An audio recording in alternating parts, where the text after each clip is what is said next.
Hi, I'm Lou with another episode of My Car Story, and today we're in St. Charles, Illinois at the Indian Uprising Car Show at Pheasant Run Resort. And with that, I'm with Gary First. Gary, good to see you. Yeah, good to see you too.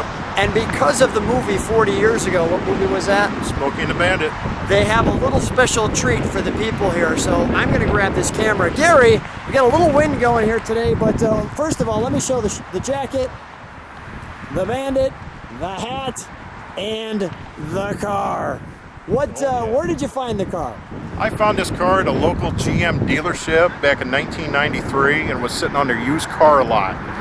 And I had my son with me at the time, and he spotted that and says, "Dad, there's a really cool looking car sitting over there, so let's go look at it."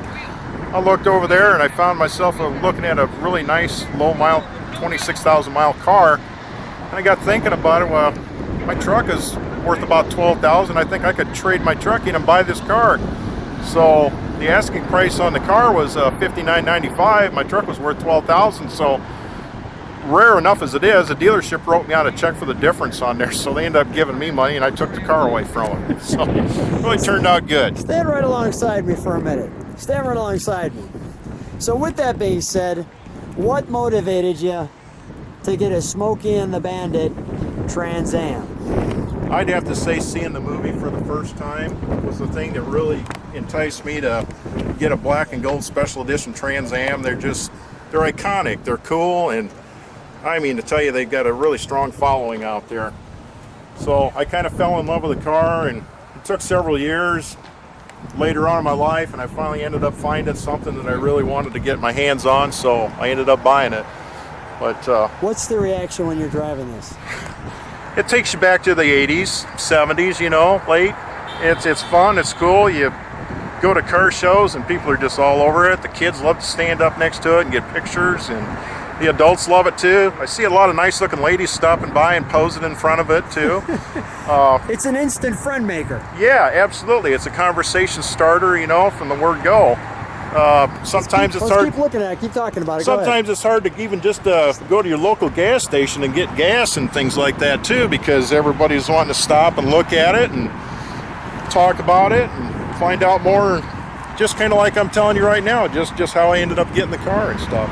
It's a fun car for sure. Now this one, although we have Bandit on the side, which instantly attracts people to it, the 5.505 HO was not the standard engine in this car. What was in this car? Well, the standard engine on here was that 4.9 turbo engine on here, and everybody knows that it was a good idea that Pontiac had, but it was a little bit weak on power, or actually I should say a really weak on power.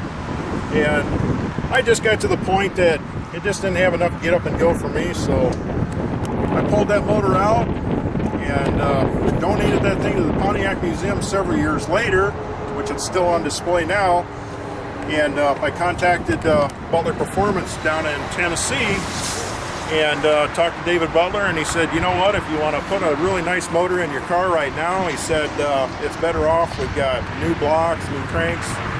He says, let's build a brand new motor rather than putting together an older block and a crank that's weak. So he talked me into it, and it just pretty much took off from there. This has race-ported aluminum cylinder heads on here, a racing transmission, 373 gear, and all the options work on this car. The upgrade on the air conditioning system on here is the new refrigerant. I have cruise control, I've got T-tops, I've got all options, power windows, door locks, it's all here.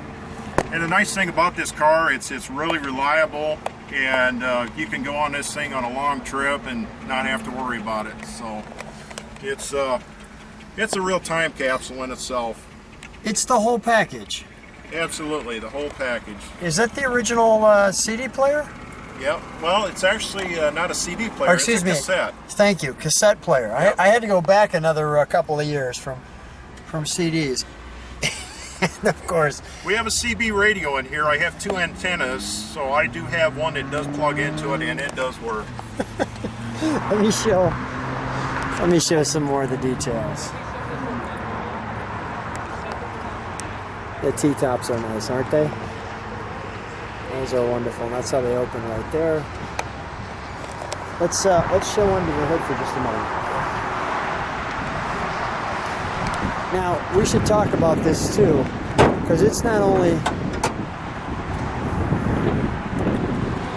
So that's the upgrade, and the Bandit himself probably had a little extra boost. Oh, we all know that the Bandit cars actually. I was told that they had Chevrolet engines in there that was hopped up a little bit for certain parts of the movie on there. And they had several cars on there.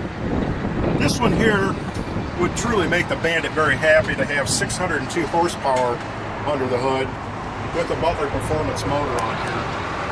This thing can be driven on the street, or you can take it down to the drag strip and just have a ball with it. let me do this. While you're getting in it, I want to show what's behind your car. Go ahead. Right. We have the Snowman's truck.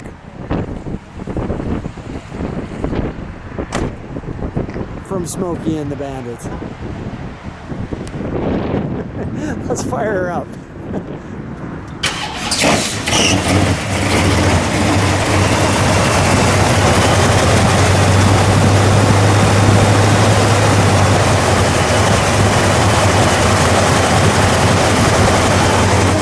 Let me get a little idle on this one.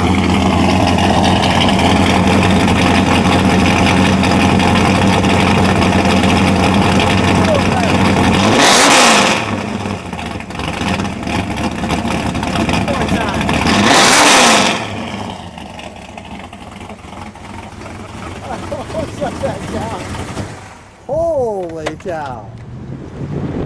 I said that'd make the Bandit happy. Oh, it would make the Bandit happy. That actually stung my ears being down there. And I could, by the way, I couldn't be more delighted. Thank you for that. Thank you. I was like, that's my kind of car right there. Holy cow. It has racing mufflers on it. Yeah. So let's shut the hood. Turbo boost lights, they work too. The turbo boost lights. Stand right next to it. So we'll get you, and we'll get the Snowman's car. Gary, thanks for being on My Car Story. Thank you.